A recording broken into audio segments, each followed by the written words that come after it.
Moi, par exemple, je vis avec un homme déconstruit et j'en suis hyper heureuse. Je peux très bien cohabiter avec une femme au sein nu, comme je peux très bien cohabiter aujourd'hui avec un homme au sein nu. Alors il va falloir interdire aussi à Griezmann, à Messi, d'aller dans une piscine. Je vais vous dire, j'en ai rien à foutre. La bienveillance et le respect nous caractérisent. J'ai moi-même une famille nombreuse, j'ai 4 enfants à nourrir et je paye beaucoup de prix de paquets de pâtes. Mais la valeur travail, pardon, mais c'est quand même une valeur de droite. Le couvre-feu médiatique. Je vais vous dire, j'en ai rien à foutre. Et c'est la revue de presse des Tintins que vous attendez tous, chers amis. Mais avant, je voudrais une salve de cœur, d'applaudissements et de pouces sous la vidéo, chers amis. Allez, on fait monter. Allez, Corentin Périgny, bonjour. Bonjour Clémence. Valentin Schirmer. Ah oui, on partage là. Ah oui, Oui, super. moi je change comme ça. Je préfère pour qu'on vous. ait en cœur, mais Clémence, Oui, vraiment un projet diviser de pour mieux régner, ouais. Alors, on commence cette On revue se de sera presse. pas avoir. Alors que c'est notre chronique. Oui, c'est ça. C'est bon, voilà. Est-ce que je continue de parler? Ce beau pays de France. Oui, c'est ça. C'est ça que vous vouliez dire? Ce qui se passe de meilleur dans notre beau pays de France. Allez-y, Corentin. Allez, moi je vous emmène aux États-Unis plus que 4 jours avant l'inauguration de Donald Trump à la tête de la Maison Blanche, et Joe Robinette Biden ne pouvait pas nous quitter sans nous laisser pour la route une dernière petite pépite, une dernière sénérité dont nous avons été si friands pendant 4 ans. Écoutez-le. Alors, devenir votre successeur, je ne pense pas. Je pense que j'aurais battu Trump. J'aurais pu battre Trump. Et je pense que Kamala aurait pu battre Trump. Elle aurait battu Trump. Ce n'est pas à propos de ça. Je pensais qu'il était important d'unifier le parti. Quand le parti s'inquiétait de savoir si on allait pouvoir avancer, je me suis dit, même si je pensais pouvoir gagner à nouveau, je me suis dit qu'il valait mieux unifier le parti. Et ce fut le plus grand honneur de ma vie d'être président des États-Unis. Mais je ne voulais pas être celui qui cause la défaite d'un parti désuni lors d'une élection. C'est pour ça que je me suis retiré. J'étais confiant que Kamala gagne. Eh ben, t'étais bien le seul, Joe Biden, à penser qu'elle pouvait gagner. Bref, j'aurais pu battre Donald Trump. Si j'ai laissé ma place, non. Ce n'est pas parce que tout le parti démocrate m'y a forcé, non, pas du tout. Ce n'est pas parce que les Obama, Clinton et compagnie m'ont mis à la porte, non. Ce n'est pas parce que j'ai fait un débat calamiteux face à Donald Trump. C'est par altruisme. Il ne voulait pas que son pays replonge dans la tyrannie technofasciste de Donald Trump et d'Elon Musk. En tout cas, j'espère qu'il ne va pas prendre sa retraite tout de suite, Joe, parce que il nourrit bien cette chronique quand même. Il ne faudrait pas qu'il parte comme ça. Peut-être l'envoyer, lui donner un petit poste. Un petit poste où il est encore, ils prennent encore la parole. Allez, nous on commence cette semaine avec quelqu'un qu'on a laissé tranquille un peu trop longtemps dans cette chronique des Tintins. C'est notre copain LFI, Sébastien Delogu. Vous vous souvenez, celui qui ne savait pas qui était Pétain. Il a bien bossé récemment. Il a donné une interview et il a voulu montrer tout. Ah oui, voilà, je crois que c'était un raciste. Ça. Il a voulu montrer tous les progrès qu'il a fait depuis la dernière fois, notamment dans sa capacité à argumenter ses idées. Eh ben, écoutez, c'est assez impressionnant. Bon, moi, je suis entre guillemets un peu contre les frontières. Pourquoi ? Parce que j'aimerais que les gens ils puissent aller où ils veulent dans n'importe quel pays dans le monde. C'est comme les oiseaux. C'est comme si les oiseaux, à la fin, ils volent et d'un coup, tu as un grillage. Ah, frérot, tu n'as pas le droit de sortir de là. Tu peux pas aller dans l'arbre en face. Excuse-nous, c'est pas la France. C'est un peu bizarre. C'est un peu bizarre. Je confirme, c'est un petit peu bizarre. Pour rappel, ce type vote des lois au nom de la nation. Donc moi, j'invite tous nos auditeurs à se rendre devant le logement de Sébastien Delogu et à dire bonjour Sébastien, viens s'installer chez toi. On est des oiseaux, on connaît pas les frontières. Voilà, ça lui apprendra à prendre les gens pour des pigeons. J'adore les humoristes comme ça. Bref, je voulais continuer avec les États-Unis, moi, en vous parlant de la rencontre du mentor de Kamala Harris, Barack Obama, et de l'ennemi juré de Kamala Harris, le président Donald Trump. Ça se déroule aux funérailles de Jimmy Carter. Et Trump nous a partagé la conversation entre les deux rivaux. C'est en exclusivité sur Toxin. Alors, il a fait comme pour la chronique des Tintins. Il a modifié les dialogues à la sauce Trump. Donc, apparemment, Trump nous regarde, il nous pique l'idée, de fausses traductions. C'est quand même un scoop. Il nous dit I love Tintin, it's awesome. Bref, on va regarder la conversation. Well, Mr. President. Salut, Monsieur le Président. Pour une seconde fois. Barack, very nice to see you. C'est super sympa de te voir, Barack. Bravo. Comment tu vas? Bien mieux maintenant. Je savais que t'allais gagner. Oh, come on. Anyone could beat her. Tout le monde peut la battre. Tu sais ce qui s'est passé? Biden voulait juste partir. Je sais. Et c'est ce qui t'est arrivé. Je voulais l'aider, mais elle était horrible. Tu sais, je crois que Hillary continue à me détester. Elle me pardonnera jamais.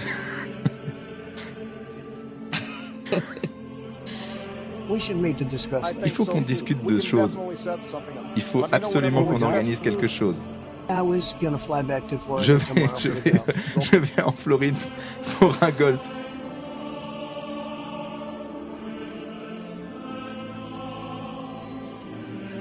L'arrivée de Kamala Harris et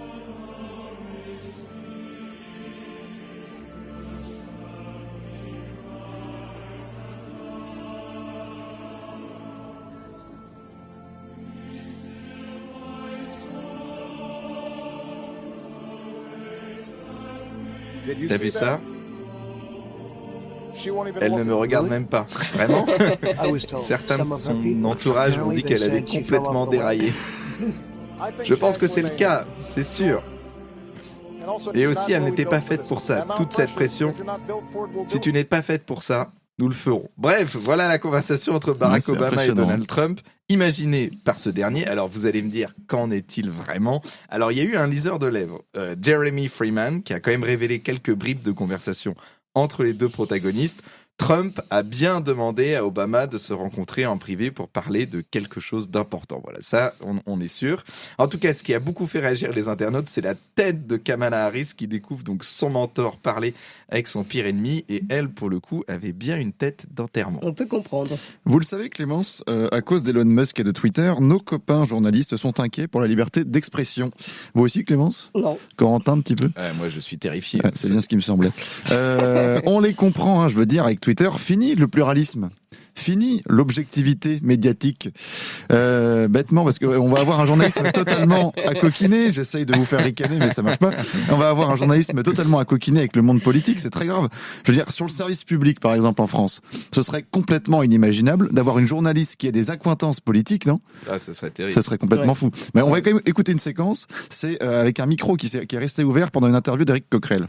Nous, ce qu'on souhaiterait, c'est qu'on revienne à la règle normale, qui n'est plus le cas depuis que les macronistes sont minoritaires, c'est-à-dire qu'il y a un vote de confiance. Ça, c'est dans n'importe quelle démocratie, un gouvernement cherche à savoir s'il a une majorité pour gouverner. Bon, il ne le fera pas, d'où la motion de censure. Donc non, j'attends rien. Ouais, coup dur, c'est le meilleur Coquerel, voilà. Oui. Des paroles sages et mesurées prononcées par une journaliste professionnelle. Franchement, c'était sympa le monde d'avant. Je comprends pas pourquoi ça s'est cassé la gueule, moi. Alors, connaissez-vous le vrai super-héros français? Parce que les Américains ont Iron Man, les Anglais ont Mr Bean, les Russes Poutine, et nous avons... Je sais pas. Vincent Lindon. Alors pourquoi Vincent Lindon? Vincent Dindon, oui. Vincent Dindon, comme on l'appelle. Alors pourquoi Vincent Lindon, direz-vous? Pourquoi Vincent Lindon? Alors dans Welcome, sorti en 2009, Vincent Lindon sauve un jeune réfugié en l'aidant à traverser la Manche à la nage. Dans Comme un fils, sorti en 2013, Vincent Lindon aide un jeune mineur étranger isolé. Dans Les Chevaliers Blancs, sorti en 2015, Vincent Lindon aide 2 migrants africains. Il a doublé le... Ouais, il a doublé, c'est le 2. Et puis après, il y aura le 3, enfin bref. Et enfin, la semaine prochaine, vous pourrez découvrir son nouveau film, Jouer avec le feu, où Vincent Lindon aide son fils à sortir de l'emprise d'un groupe d'extrême droite. Sacré Vincent. Et figurez-vous que la bande-annonce est disponible sans droit d'auteur. Parce que pour la diffuser sur Toxa, on doit regarder s'il y a des droits d'auteur. Ça nous bloque beaucoup. Et ça nous bloque beaucoup. Et figurez-vous qu'on peut la diffuser, alors peut-être parce qu'il n'y a pas vraiment d'auteur derrière, ou parce que le film a tellement été perfusé de subventions que finalement, ce film, il nous appartient un petit peu, quand même. Et je vous propose de regarder le début de la bande-annonce.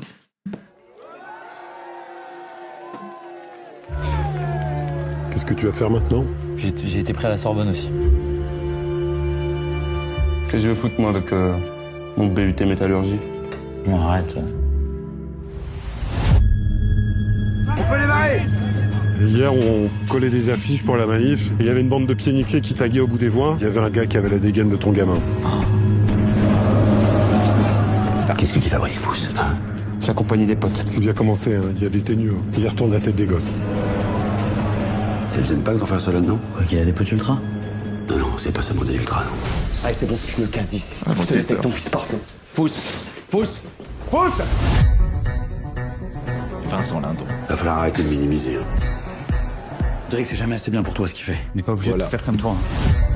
va peut-être pas regarder toute la Ça a l'air bande-annonce. bien. Mais je vous ai mis, voilà, il y a tous les ingrédients du bon nanar français, payé par vos impôts. Tout ça semble nu. Donc, dites-nous dans le chat si vous irez le voir au cinéma. Nous, on passera notre chemin. Hein. Enfin, je sais pas. Vous, moi, j'ai une théorie, mais je sais pas si j'ai le droit de la dire à l'antenne, c'est que le film peut être tellement mauvais qu'il va inciter des gens à s'engager dans la voie du jeune. Oui, s'inscrire au PSG, vous voulez dire. C'est possible, voilà, ou supporter plutôt la Lazio de Rome pour le coup, mais bon, bref. Allez, on finit cette semaine. Juste par curiosité, j'aimerais bien voir comment ils décrivent ce monde qu'ils ignorent, Oui, c'est-à-dire c'est vrai. l'extrême droite. Ouais, c'est vrai, exactement. Pour le coup, ça existe, hein, les ultras d'extrême droite, c'est des choses qui existent. Oui, mais ils doivent faire le lien avec, avec nous, avec oui, tout ce qui est alternatif. Vous croyez qu'ils ont mis la tête de Tintin C'est ça, exactement. Il écoute Toxin. Ah oui, ça, il doit le voir, c'est ça, avec ta chronique des Tintins qui referme brutalement son ordinateur quand son père rentre dans la chambre. Allez, on finit cette semaine avec un extrait qui donne de l'espoir, justement, pour le vivre ensemble. Il s'agit d'un extrait d'une émission qui s'appelle Parole d'honneur et qui vise, je cite, à faire entendre la voix des quartiers, enfin, de ceux qui habitent dans les quartiers, hein, parce que les immeubles ne parlent pas, et de l'immigration post-coloniale. Hein. Vous sentez le truc sympa à venir. Une émission, donc, où était invité le député LFI Antoine Léaumont et une journaliste que vous ne connaissez sans doute pas encore, Sabrina Oise, qui a tenu des propos tout à fait intéressants. Et je vous conseille fortement, chers auditeurs, de bien regarder le visage d'Antoine Léaumont pendant qu'elle parle. Vous pouvez pas le rater, c'est le petit surmulot qui est juste vraiment au milieu de l'écran. Allez, on l'écoute. Et l'autre fois, il y a un électeur du RN qui m'a dit ça, qui m'a dit l'AFI c'est devenu le parti des Arabes, et certainement qui s'attendait à ce que je lui donne une réponse de gauchiste et que je lui dise bah non c'est pas vrai, l'AFI c'est le parti de la justice sociale. Voilà. Et non, je lui ai pas dit ça, je lui ai dit oui, tu as raison. L'AFI, dans l'état actuel des choses, et t'as bien fait de rappeler que ça pouvait changer, c'est le parti des Arabes. Voilà, alors je sais pas, moi je suis un peu soulagé, ça fait du bien quand c'est dit. Hein, de toute façon, quand une journaliste décoloniale dit quelque chose, imaginez Jean-Marie Le Pen dire la même chose, et si ça fonctionne, c'est que c'est bon signe. Hein. La LFI c'est le parti des Arabes. Quoi. Bon, je me permets d'insister quand même sur la qualité des arguments. Hein. Non seulement la LFI parle bien des... Ah oui, mais en fait on n'a pas suivi, on n'a pas mis le truc après, c'est pas grave. En tout cas, donc en prime, il y a quand même Antoine Léaumont qui baisse la tête et qui regarde ailleurs. Faut le comprendre, le mec vient de se faire grand remplacer en direct devant un public, hein, ça doit piquer un petit peu au niveau de l'ego. Ça rappelle d'ailleurs une autre séquence de la LFI pendant les Européennes, un discours de Rima Hassan devant Mathilde Panot. L'antiracisme a besoin de voix et de visages incarnés et non pas de porte-parole éloignés de ces réalités.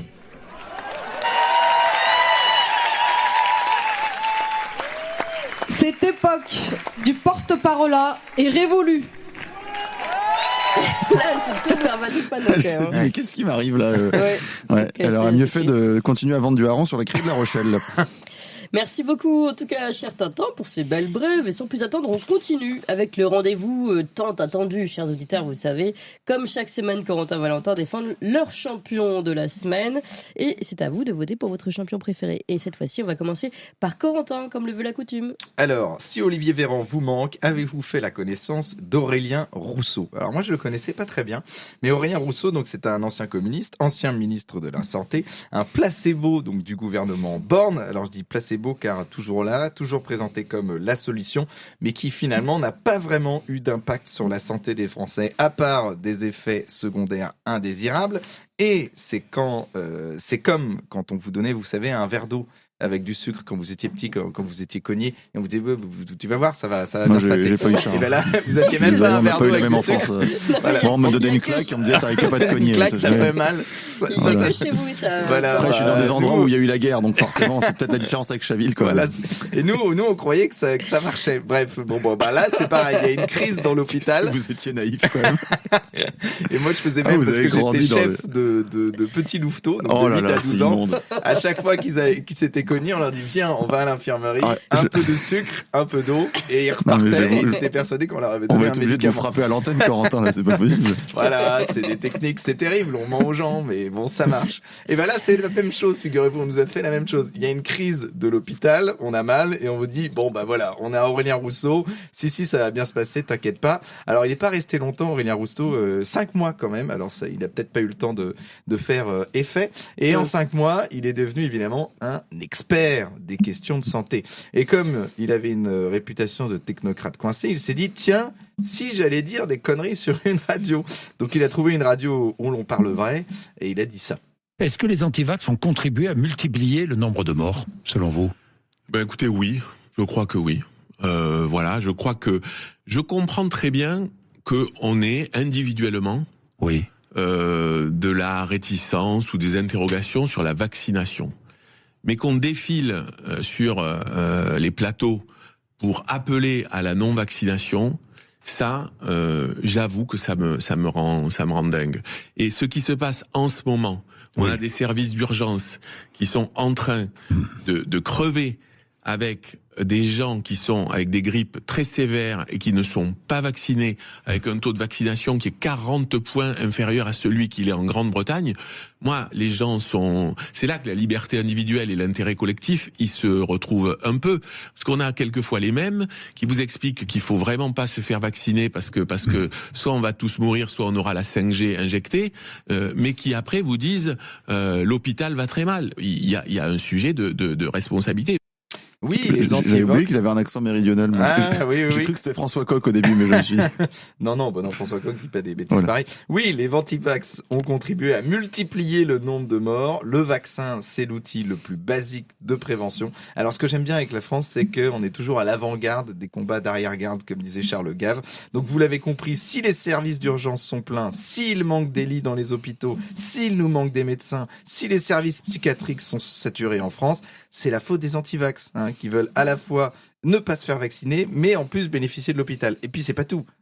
On apprend que les gens qui ne se sont pas fait vacciner pensaient tous que c'est parce que ça donnait de la 5G. Vous voyez, il y a 32% des gens qui étaient contre la vaccination obligatoire, donc 32% des gens en France pensent que le vaccin contenait de la 5G, que la Terre était plate, que Biden était sénile. Ah non, ça c'est vrai. Enfin bref, ça faisait 5 minutes que j'avais pas taclé de Biden. Bref, c'est un champion de compétition là. Cette semaine que je vous ai décoté. Donc, mobilisez-vous. Si vous voulez plus de ministre de la Santé incompétent, votez pour Aurélien Rousseau. Vous votez pour quelqu'un que vous voulez dégager. Bref, je pense que les auditeurs sous-estiment l'impact de la chronique des Tintins, à quel point elle est écoutée. Et voilà, votez largement, partagez autour de vous. Je vous fais confiance, chers auditeurs. Bon, merci beaucoup, cher Aurélien Corentin. Rousseau. Allez, c'est parti. Allez, vous l'avez bien compris, le champion de Corentin. Maintenant, vous ne votez pas encore, car il reste la parole à Valentin et le champion de Valentin. Allez, moi je vais vous donner un peu de foi en l'humanité aujourd'hui. Je vais vous parler d'Amine Morito. Alors si vous connaissez pas le personnage, bonne nouvelle pour vous, vous êtes éligible à une santé mentale équilibrée. Mais je m'en vais profaner votre cerveau tout de suite. Alors Amine Morito, de son vrai nom Ilan Magneron, est un jeune homme qui s'est fait connaître en 2016 sur le réseau Snapchat en publiant des vidéos où il fouettait des femmes en petite tenue avec des ceintures, des parapluies et même des chaussons. Oula, mais vous regardez ce genre de choses. Ah non, moi je regardais pas, mais j'étais à l'époque au collège, on voyait des vidéos passer. Donc c'est des femmes qui étaient a priori consentantes puisqu'aucune plainte n'a été déposée contre lui, je le précise quand même. On lui doit 2 expressions assez importantes dans la langue française. D'une part, les Ker Amorito, Ker désignant en arabe le plus vieux métier du monde, et puis surtout le très connu Zbub Zbub, sorte de cri du cœur d'un homme mal dans son temps. Qu'est-ce que ça veut dire Zbub Zbub ? J'en ai aucune idée, c'est un cri de... voilà, un cri de ralliement. Voilà. On a eu Séguin, De Gaulle, voilà. On a Zbub Zbub aujourd'hui, on a la modernité qu'on mérite. Alors, il a été condamné en 2021 par un collectif féministe et il a disparu pendant 8 ans des réseaux sociaux, puisqu'à force de publier des vidéos où il frappait des femmes, il finissait lui-même par se faire frapper partout où il allait. Mais heureusement pour notre monde de la culture en mal d'incarnation, il est de retour sur les réseaux sociaux depuis novembre dernier et, assure-t-il, il a changé. On arrête de frapper des femmes avec du cuir, on va faire des choses un peu plus intelligentes. Et il a trouvé un concept plutôt sympa en apparence. Il a tiré au sort des abonnés qu'il a emmenés au ski avec lui pour filmer leurs aventures. Donc là, on se dit c'est sympa. Bah ouais. Eh ben non, regardez ce que ça donne. Les bronzés font du ski. T'es comment aujourd'hui les gueules?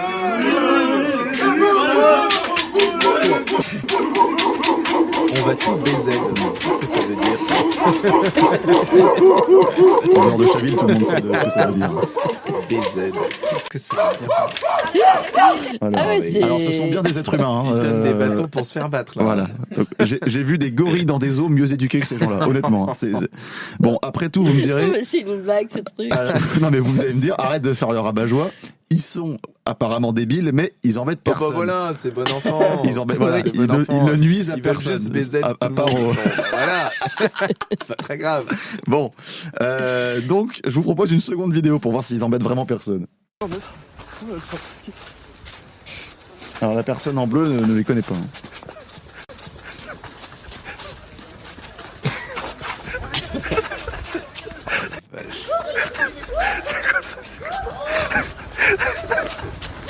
Il a volé ER Ski. Arrêtez-le. Il a volé ski dans la rue.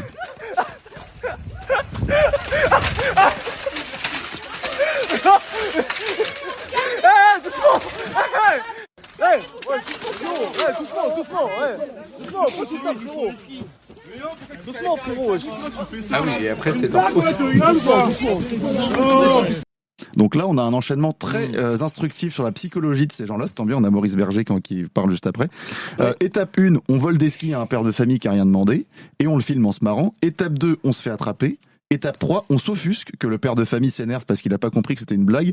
Très drôle, par ailleurs, je le précise. Ah oui, c'est... Voilà. Mais attendez, cette semaine de ski n'est pas finie. D'abord, ils sont filmés dans leur hôtel en train de tester leur jacuzzi, là encore, en étalant leur grande classe. Mais ils sont vraiment tirés par hasard parce qu'ils ont l'air tous aussi bêtes les uns que les autres. Là. C'est les abonnés d'une personne qui frappait des femmes avec du cuir. Alors c'est lequel, Morito? C'est lui? Mais c'est pas lui. Non. C'est lui. Non, poteau, on va noyer le poteau. Ah, les pauvres là, non, mais c'est vraiment inquiétant. Non, mais c'est oui, il faut qu'on fasse écouter ça à Maurice Berger. Oui. Et encore, là, je vous épargne une autre vidéo où une femme en petite tenue danse dans ce même jacuzzi avec un des amis d'Amine Morito. Et elle se prend un coup de pied. Écoutez, Valentin, là. Non, mais je veux dire, vous choisissez même mal les films. On s'en fout du jacuzzi, là. Non, mais donc la femme se prend un coup de pied dans la tête par un autre ami pour aucune raison. Donc, sans doute encore le fameux humour algérien que le monde leur envie. Morito, c'est espagnol, je pense. Oui, c'est ça. Mais il est. Bon, la fin de l'histoire va vous surprendre. Tout ce beau monde a fini au commissariat, ce qui leur a permis de se victimiser une nouvelle fois en disant que s'ils avaient été blancs, ils n'auraient pas été arrêtés, bizarrement. C'est sûr. Le lendemain, ils ont recommencé en se filmant en train de foncer à ski sur des innocents. Voilà de quoi méditer sur le racisme systémique en France. Je sais pas vous, mais moi, je préférais la version originale des Bronzés font du ski. Ah, mais vous m'avez impressionné là, Valentin. Oui. En tout cas, vous savez, chers auditeurs, maintenant pour qui voter, vous avez un champion, j'ai oublié son nom, Valentin, votre Amine Morito, voilà, qui donc voilà, youtubeur, un Snapchatter qui donne envie d'avoir des enfants, c'est ça, et de vivre en France, partir en Suisse pour aller skier. Et puis c'est le moment de la minute d'histoire, un moment de vraie France, avec la minute de la vraie France. Voilà, on va relever un peu le niveau. Alors moi, dans ma minute terroir, on va partir dans le Gers, dans une minute tiroir entre le ciel et la terre. Je voulais vous parler d'un prêtre rugbyman. Écoutez. Je suis l'abbé François-Xavier Brantôme, vicaire des paroisses du Grand Toch et deuxième ligne au sein du club de Montestruc sur Gers. Le dimanche matin, je célèbre la messe que je viens de faire dans cette magnifique collégiale Saint-Candide. Et ensuite, je me change et je pars en direction du stade pour la deuxième grand-messe de 15h. C'est vrai qu'avoir un curé dans une équipe, c'est un peu atypique. Ça fait un partage fraternel. C'est bizarre quand même un curé qui joue au rugby. J'en connais pas. Il a vraiment retenu les enseignements bibliques. Il y a plus de joie à donner qu'à recevoir. Dans le Gers, le rugby, c'est une religion, le dimanche à 15h. On espère qu'il y en aura aussi à 10h30 le matin à la messe. Un curé rugbyman fait quand même les troisièmes mi-temps. Curé rugbyman fait les troisièmes mi-temps avec modération. Le terrain, c'est ça qui révèle l'homme. Donc voilà, c'est une chose de prêcher en chair le matin et une autre de prêcher par les actes l'après-midi. Voilà, je trouvais que c'était un beau témoignage d'un homme. Mais là, il plaque et tout, c'est ça qui est marrant. Ouais, il est au rugby, quoi. Voilà, il est dans le sacrifice. Après, il dit que vous avez dit, il plaque et tout. Il plaque. Ah oui, il joue au rugby, oui. Je pense à les termes techniques. Oui, un peu. Il fait pas des prières pour arrêter les personnes, effectivement.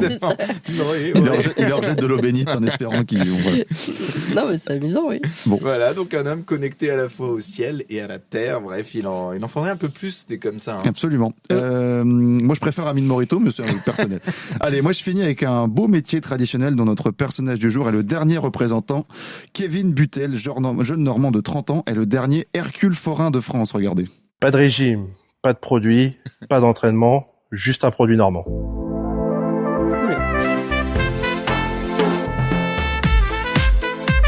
Alors, je m'appelle Kevin Butet, je suis strongman et je suis le dernier Hercule forain de France. Et je suis recordman de France sur le tirage de locomotive. Pour l'instant, je ne fais plus de compétition, mais je m'améliore au fur et à mesure du temps pour créer d'autres exploits pour le cirque.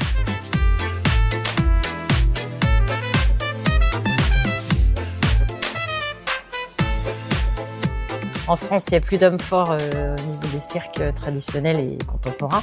Et c'est quelque chose en fait qui amène un plus dans les spectacles. Par exemple, quand on fait des portées, numéros de portée ou de main à main, ça amène d'autres figures et puis des choses beaucoup plus spectaculaires. Oui.